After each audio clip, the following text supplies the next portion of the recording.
જય શ્રી કૃષ્ણ મિત્રો।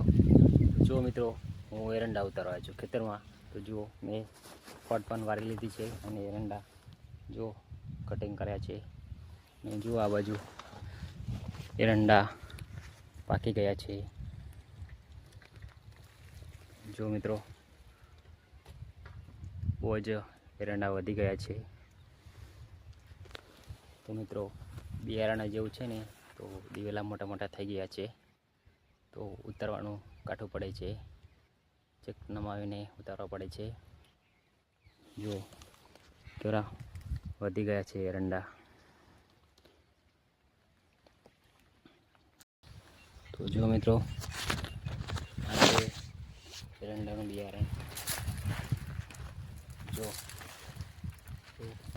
ગોરો મોટી મોટી આવી છે તો સરસ બિયારણ છે।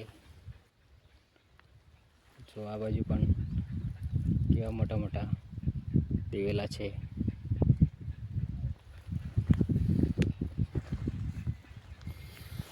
તો મિત્રો આવું બિયારણ વાવવું જોઈએ, સારું બિયારણ છે। જુઓ આ એરંડો કેવો મોટો છે, જુઓ અને એની લોક તો છેક ઉપર છે। જુઓ આપણે એક દિવેલો ઉતારવા માટે ક્યાં ચડવું પડે, જો ઝાડ થઈ ગયું છે મોટું। જો તમે નજર નાખો, જુઓ। જય માતાજી।